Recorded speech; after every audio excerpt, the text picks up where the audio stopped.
Hi everyone, it's Artist from Main Carving and Construction Limited. Today we're going to start our garden build.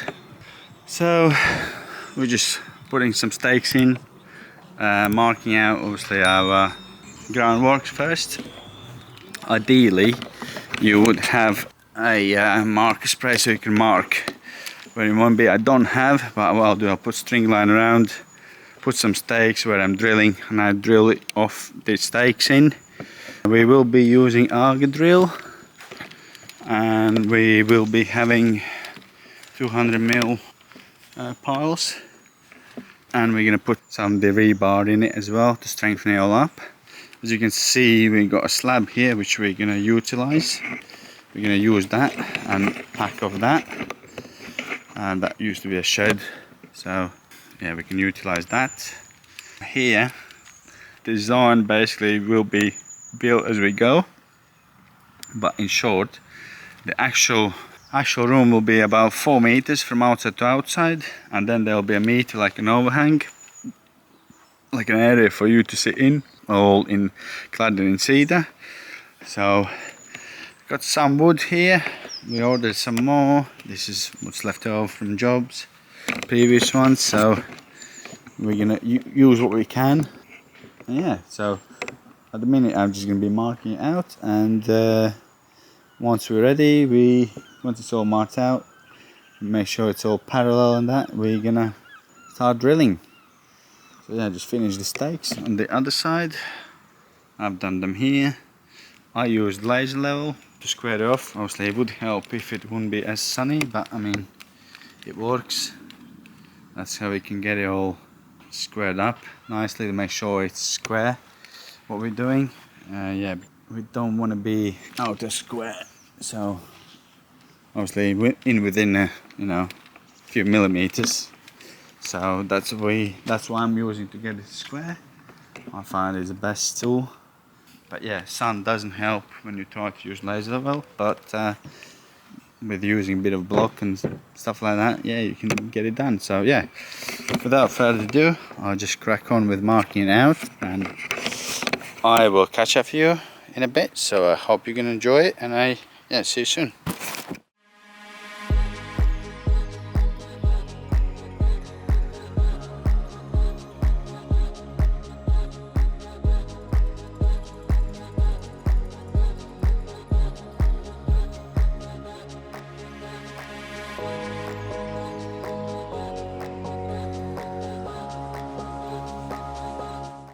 Hi everyone, Artist from Main Carving and Construction Limited. So today's the day when we pour in our posts.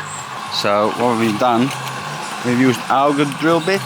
We drilled about 700-800 deep where possible, and we're going to use that as a foundation basically. So we're going to put 3 rebars in. So finish, it looks like that. Mix, we're making 4:1, ballast and cement, a bit of sharp sand, couple shovels with each mix. Unfortunately it starts raining, so I'm not really filming it, but just so you get an idea of what we're doing. So we're using also laser level and my magic, well not magic, the receiver. So what that allows us to do, so once we get to our actual pouring in, we can pour in so we're not higher than we need to be, using this receiver for my laser. This is just a basic one.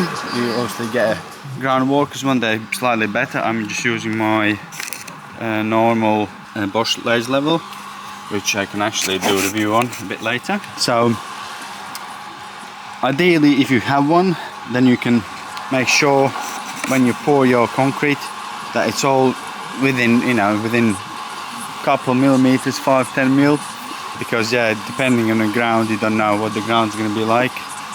That's why I'm using this receiver. So I'm just pouring it in, tamping it down, then you get a rod as well. So I'm using this to get rid of air bubbles, but what I'm doing quite a runny mix as well, so because there's less chance of getting some air, and it gets in every cranny basically. So yeah, I just wanted to share what I'm using to get the heights. So set up your laser level, set up your stick, have your receiver, and as you can see, we're using this stick and a laser level. So this is how I make sure my pads are poured in at the right heights. And next, obviously once it's gone off, we clean the soil around it. We can put the brick with cement, a bit of cement on to get our actual levels, and that's going to be what is taking our joists. So obviously you could pour the pad, but obviously pad will be more money, and because we got pad there, joining two is never going to really work, and that is not perfectly level anyway, so that was not an option. We'd rather use that to support, or put our brick on to support our joists, and that way we ensure that it's all level and we don't have to worry about it. That's why I'm pouring the pads in, and yeah, that's how we're gonna get this done. So you obviously could dig bigger pads, but we got quite a lot. We got every 2.4 meters a pad, so that should be more than enough for the size of the joist we're doing, and the depth is, as I said, about 700 deep, so yeah, that should be fine. I'm doing 4 in 1 mix, quite wet, A, because it's a hole, I don't have to worry about it going anywhere, and B, so it just gets in every cranny, and yeah, that way I'm sure that it's going to be solid.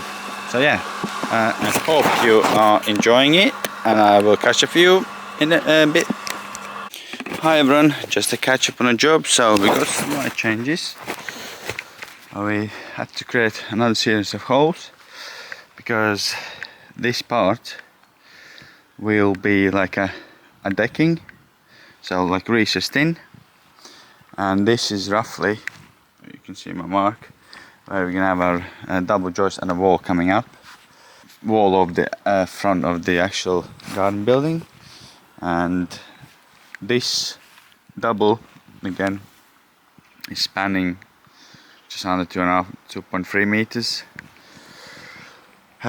which will take our joists. So we're gonna have a double there, and again double there, double, and we've done double there. So yeah, what we've done, this is how it looks. So it's about 500 deep. We cut some rebar as well, keep like 50 mil apart, so it's strong roughly. Well, that's what I've been taught anyway. I'm sure someone will know a bit better than me, but yeah, anyway, we're getting there. Unfortunately, wood is quite bowed, so hopefully with the weight it will push down onto the concrete pads we have. So to raise up, I've used, as you can see, I've used the concrete pad, a concrete block, sorry, which is then cemented onto the pad we build. So that's 8-inch hole, so basically 8-inch pile we have, which technically should be enough for what we need, as it's only a garden room. There's no gym, no equipment, nothing like that to go in, so it's just going to be as a room. So yeah, that's where we are. Obviously I'm not filming as much as I usually do because it doesn't get that many views, but I just want to share what I've done, and I'll film bits and pieces here and there which might be interesting for you to watch. But yeah, I'm not going to film as much as I used to because it's a lot of material and it doesn't get that much views. So, but I hope you're going to enjoy what you're going to be seeing. So I'll catch up with you later.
It's Arthur from Main Carving and Construction Limited. Just to catch up everyone, so we have cut all the joists.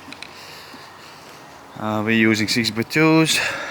Mostly check your spans to what you need to have, but that's what we need to have.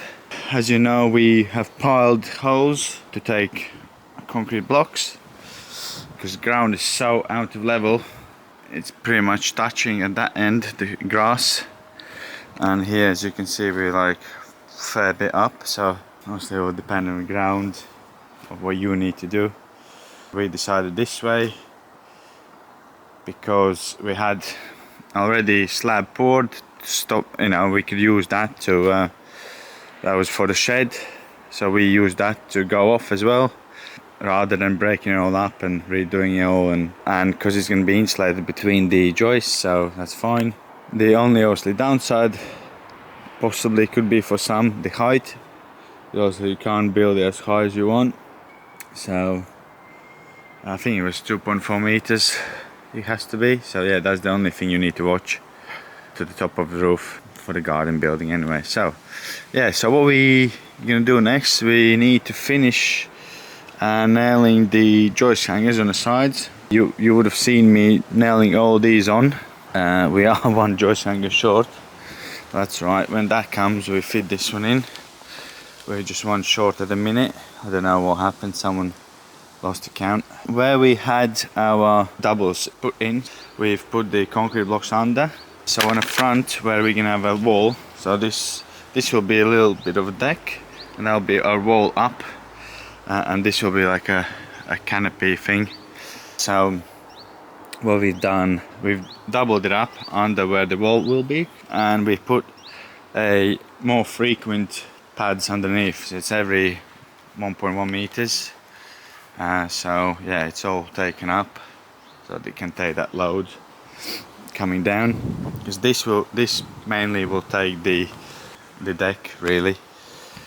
We will have a wall here as well, which will shut this off, so when you look at it you're not going to see anything, so it'll be just cladded in cedar.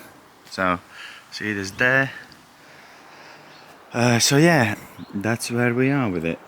So where we have some doors off or windows, whatever we having, I'm not sure yet, because this one is built as we go sort of thing. I know we're having some doors in, but I don't know exactly what size yet, so I'll start with building the back wall, and then we're just gonna have to cross that bridge later. So yeah, I just wanted to catch up where we are with this. It's coming along, and yeah, we'll just nail these all joist hangers and we'll then go on to the building the walls. So I hope you've been enjoying it, and I will catch up with you soon.